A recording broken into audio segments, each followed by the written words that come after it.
where we don't have equal rights for women. So one of the ways we are looking at addressing this is, again, in Bangladesh. We've created what we call the National Girl Child Day, which is about eradicating all forms of discrimination against girl children. This is a coalition of 300 NGOs or non-governmental organizations that was created by the Hunger Project to work over the last 12 years to bring awareness on the importance of the role of the girl child in community. Every year we have more than 800 events across the country, and this year it's going to be a nationally recognized day where all of Bangladesh is going to celebrate National Girl Child Day, and that day is September 30th. The third pillar of our work is local democracy working for its people. Very often, if you don't know that your government has been elected to work on your behalf, you don't get what you deserve and what is rightfully yours. So our job, without being political about it, is really educating the people about electing the right people who will represent them in public office. So thousands of our indigenous and rural villagers in Latin America are exercising their civil and human rights.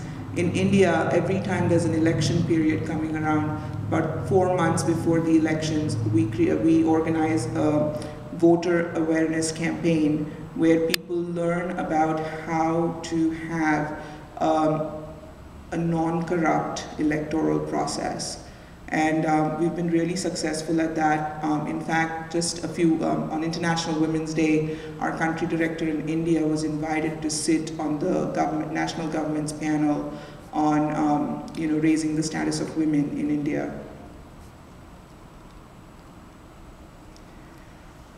When people work together, they address things like nutrition.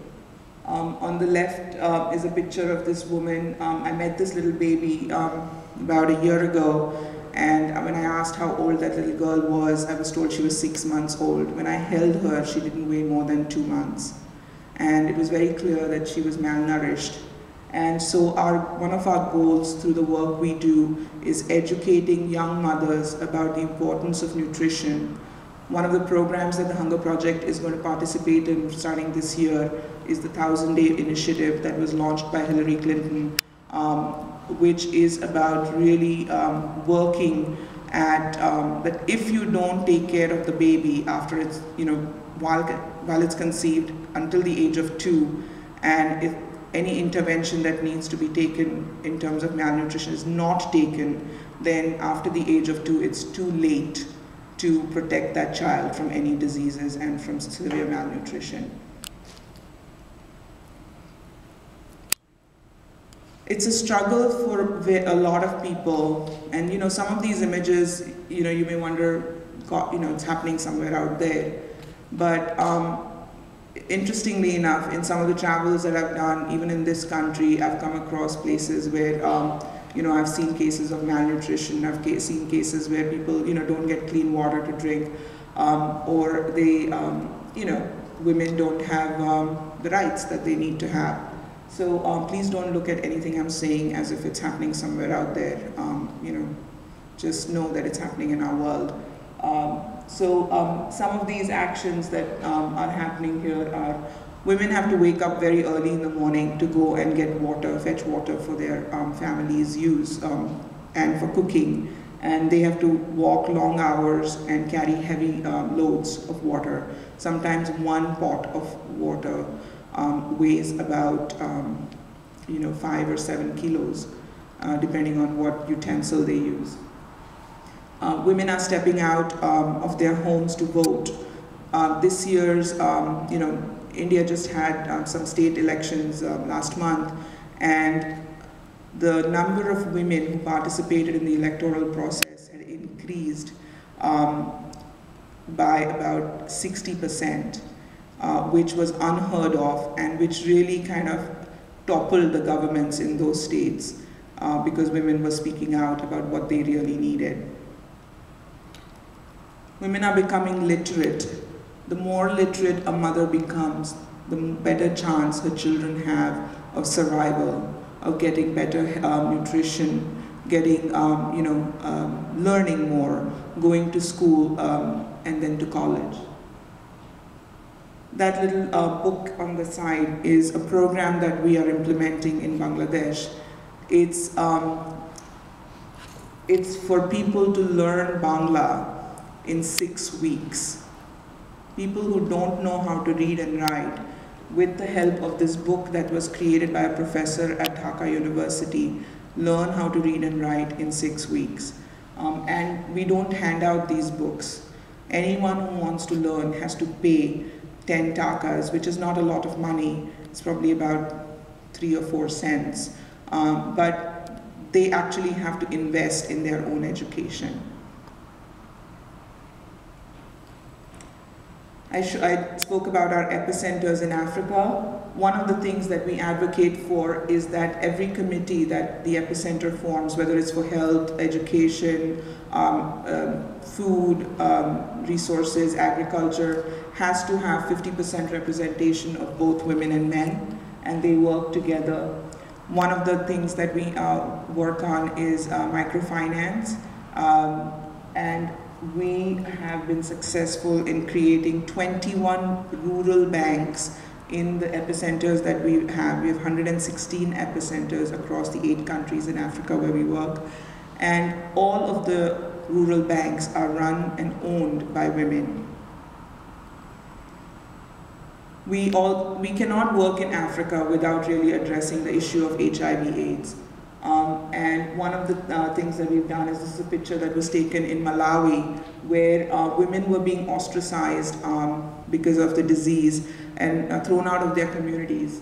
And they were not able to earn an income. So we created a partnership with a pharmaceutical company called Novib, which works with us on providing antiretroviral medication through our epicenter health centers to these women. They provide HIV counseling, and microfinance is made available to these people with HIV.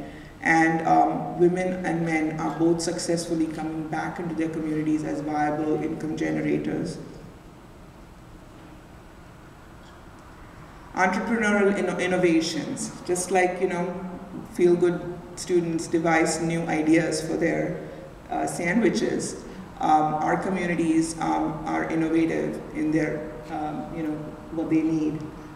To my left over there, no, my right, is pictures that women are learning to take in their community in the Chiapas region in Mexico, where they are documenting the life of women in their communities, and they're learning photography, and they are actually selling the photos in art galleries across Mexico. And people are learning about the life of the rural women there. This is an innovation that the epicenter in Malawi created when women were dying in childbirth because they were not able to go into the hospital. They created these bicycle ambulances for themselves so that they can, take the mother and the child safely. Gender equity. One of the things this is a picture that I took on one of my travels about 12 years ago, where, I saw little boys playing and little girls working. And this was 120 degrees temperature. I was melting, but these girls worked really hard. And this is a picture that we took last year, where girls and boys have an opportunity to go to school together and to learn and become productive in their community. This is a picture from our epicenter in Ghana. There's a teacher right there in the middle with her students. And again, we are inculcating in the culture of that community how important it is for all their children to be educated.